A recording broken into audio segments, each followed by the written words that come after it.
Hey guys, my name is Matthew. My last relationship was off and on for about 3 years. That was about a year and a half ago. Like 2 years and a bit. About March. Um, the cause was just because we were so on again, off again. When we were off again, it kind of just felt better than being together. So we just ended up, just calling it quits for good. So I tend to, in relationships, hold on too long. So kind of dragging out a situation that I really want to work out, but I know that it's not going to. So I tend to, okay, we'll take a little break, we'll reevaluate situations. So my part in it is always holding on way longer instead of just accepting the loss and moving on. It was mostly just kind of like, it was kind of like a lot of things, but the main thing was we were both young and we just kind of need time to like kind of develop ourselves. Okay. So do you feel like, you mentioned you guys are both young. Do you feel like it's possible for people to be in a relationship from a young age and remain in that relationship for years to come and be healthy individuals? It depends. The reason why I say it depends is because two things can happen. Like the bad side, I guess, is it's like you invest too much time and it's like you don't have enough time to kind of like work on yourself, right? And like kind of build up and your career and like figure out like what you're trying to do. And then the positive side is if like you guys are on the same level and like you guys kind of build together. And so what part do you think you played in the end of that relationship? Be more there for her in a sense. At times emotionally, just because like sometimes I wouldn't be able to like relate to like what she's going through. It's like I'm trying to like give her a solution. Sometimes like she doesn't need a solution, she just wants someone to like listen or whatever. So right now, are you single, in a relationship, dating? Where are you? I am single, but I am dating. Okay. I don't know if the two go together, but that's where I am right now. So you say single and dating means that like you're getting to know people, but like you're not in a committed relationship with anyone. Yeah, not in a committed relationship, but definitely dating. Being single in your late 20s, it kind of sucks. People think that it's going to be like this amazing magical experience, but I just feel like, oh my goodness, I'm approaching my 30s. It's getting harder and harder to find what I am looking for. So dating, it's not easy, and like dating during a pandemic is even harder. There's so many factors to dating, like dating, there's online dating, there's, you can go out and just naturally meet somebody, but like dating, it's pretty difficult to navigate. You're single right now. Why do you think people give folks who are in their late 20s a hard time? Because I feel like our parents, older generations, they were like, yeah, life was set up. They had like all of their kids by their late 20s. They were living life, settled in their careers, so they don't understand what's the holdup. Like, what's taking you so long? I get that question all the time. Like, why are you delaying? Like, you have a good job, you're beautiful, you're smart, you're educated. What's the holdup? And it's just like, if I had the answers, I'd be... Right. It's in society, they're expecting men to be the ones to pursue, to approach, do all these things, but then everyone's looking at you like you're doing something to, I guess, slow the process down. So what is your response to people typically when they come to you with, what's going on, what's taking so long? What do you usually say? My response is always, do you have somebody for me? Do you have somebody for me to date? Like, do you know anybody who you want to introduce me to? If you do not, then I'm sorry. It's going to take me a little while. Like, I'm just doing the best that I can. I'm not like, locked in my house and like not going out and not going and, enjoying life and experiencing people. I obviously am, but it's not as easy as it once was before. Right. Okay. How do you honestly feel about your status right now? So right now you're a single man. So how do you feel about that, honestly? Do you want a relationship right now? Or are you kind of like, I'm good right now? Or are you in the middle? Yeah, like right now, like I'm good right now. Like I think right now I just need to like kind of do me, kind of get my stuff together. Yeah, I think like right now, like I'm in a good spot. Yeah. Okay, so I hear a lot of guys say that. A lot of guys say like I'm trying to just do me, get myself together. What does that mean? Because I feel like for women, we hear that and we say, "What can I help you get yourself together? What can I do with you when you're getting yourself together? Why do I have to be away from you?" But it is important to be alone in that time. But can you explain why it's important for you to be single right now to get yourself together, and what does that look like? Reason why I think I need to be single to get myself together is because, like, kind of like what I said before, it's like, if I, like, it's just I'm more focused, if that's the sense. Like if I'm like spending time like with a female, like it's a lot of time invested and stuff like that, and it's like I'm not putting everything into, you know, like what I need to do. Yeah. Okay. Yeah. So do you feel like, so for you it's a struggle of balance? Yeah. So because you'll always be evolving as a person, and you will always be reaching for more as an individual, career, like personally, spiritually, all that stuff, you'll never stop evolving. So when do you feel you'll know when it's time to introduce someone else into your life again? Because you'll never stop growing, you'll never stop reaching for more. Yeah, that's a good question.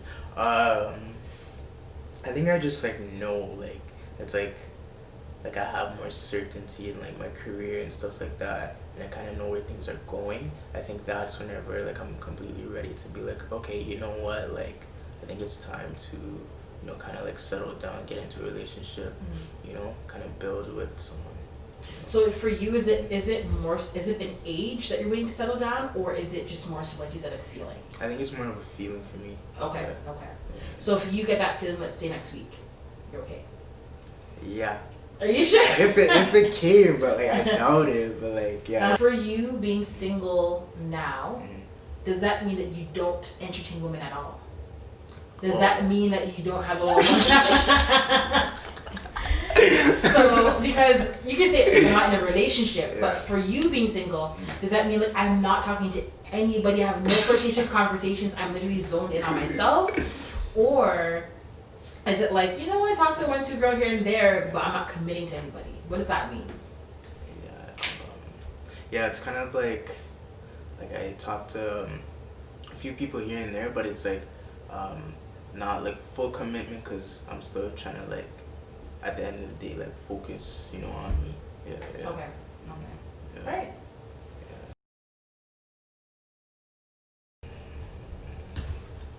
That's a good one. In a way, trusting if that person's like actually like do I actually want to be like with this person like for that long, and like is this like the right person, like how do I know that, like that kind of thing. Yeah. So is it like, so you feel like you can't trust yourself to make that decision? Yeah. Why don't you trust yourself?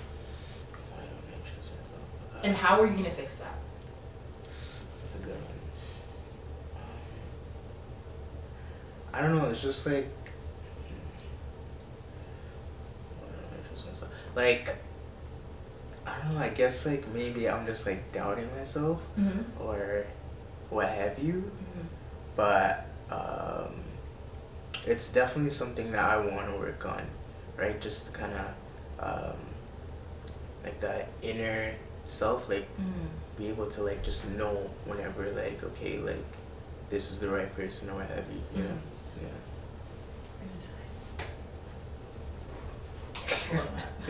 The toxic traits, definitely relationships have made me very guarded. So I am bringing along a bit of baggage into relationships. So I am one of those girls who have a lot of guards up, a lot of walls up, and a lot of guys aren't interested in penetrating those walls. They're not interested in, you know, it's hard enough to get to know somebody, but somebody with a lot of layers, they're not interested in really like digging deep. They want everything to come easy. And I'm just not an easy girl. So a toxic trait of mine really is that I am not going to be easy. I'm not going to make it easy for you to entertain me. I'm going to make it a little bit difficult because I want to test you and see if you're really about what you say you're about. We can ask the 21 questions. Hey, what's your favorite color? What do you like to do for fun? What do you do in your spare time?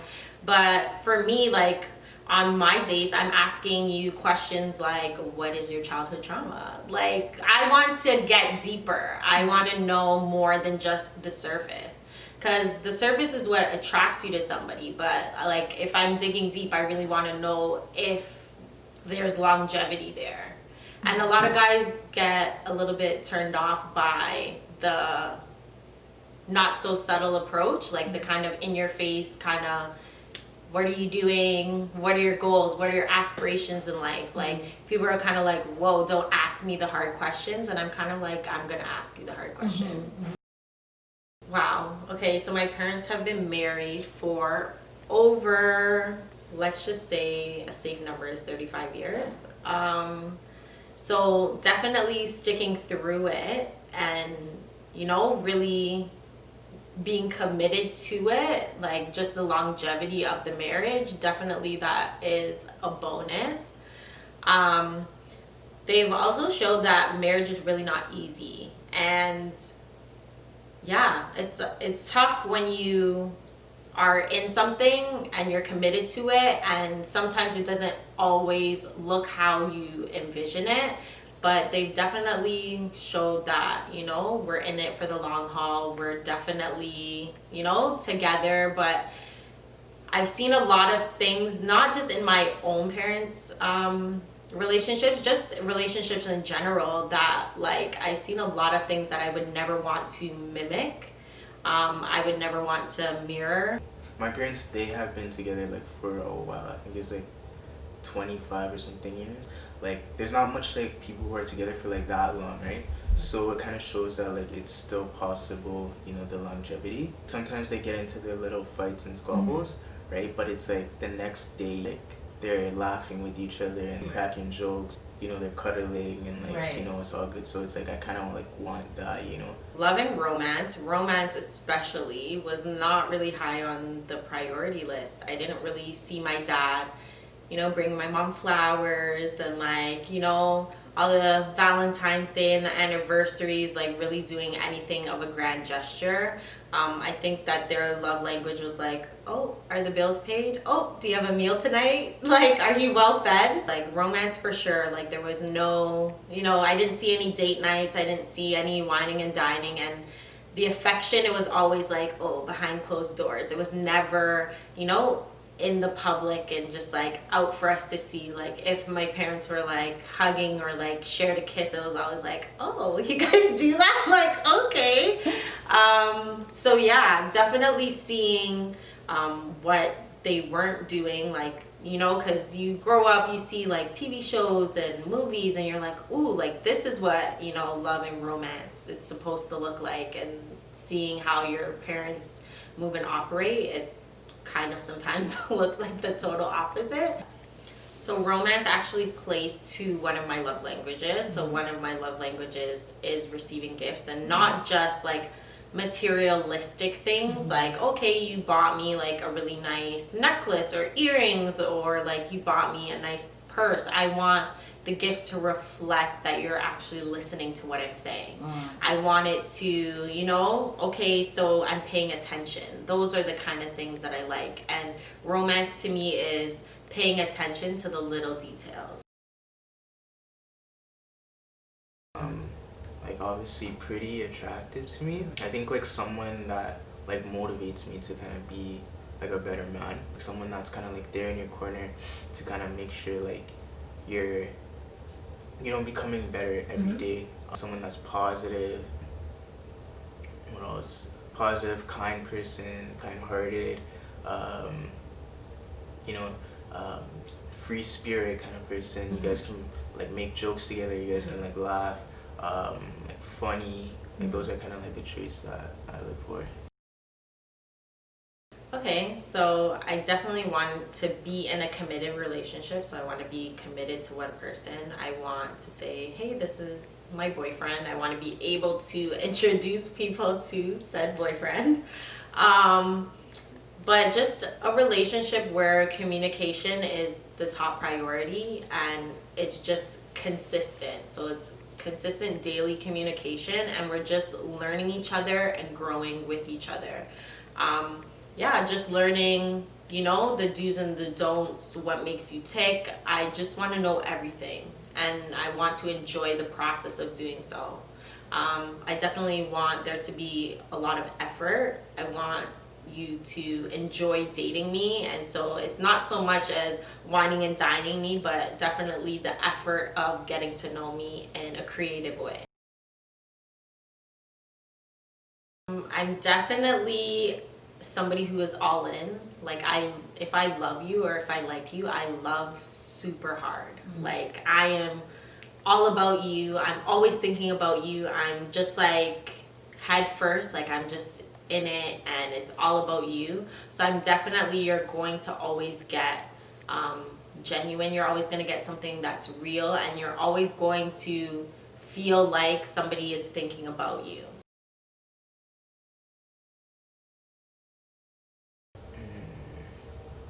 For me, it looks like I'm passionate about the person.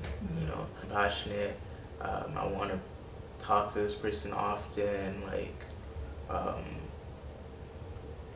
It's like there's also like a little bit of like excitement, but I know all the time it's not always there. But it's like also a commitment to this person as well. Yeah, so I think that's what kind of being in love is like for me. I would say like kind of like it's positive in a way because it's like you get to build up yourself, right? You get to figure out who you are. You get to figure out your career, right? So those are kind of some of the things that kind of make it positive for me. Yeah. To my ladies, I'll say it doesn't always look the greatest. Dating is really, really hard, and you meet a lot of guys. Well, for me, I meet a lot of guys, I date a lot, and you think that sometimes it's progressing and then all of a sudden it kind of falls by the wayside. So no's are definitely like protection of your heart, or if you're dating somebody and it's not really going as planned and it's kind of falling by the wayside, that's okay. Like just continue to do so. Always continue to just be the best version of yourself, because every person who you date, you're availing yourself, and I feel like everybody gives you an opportunity to learn more about yourself. And then for my guys, definitely don't be afraid to date and give a woman your real self. Don't be afraid to be who you want to be. Don't be afraid to actually date and like not just surface date, like you're giving her the cleaned up version or the version that you give your boys. Give her the real and just see where it goes. A lot of guys are shy and timid and they don't really want to really dig deep. Just give a relationship your best shot when you are going into it. And that's it. I think that's it. Awesome. You're done. Yay!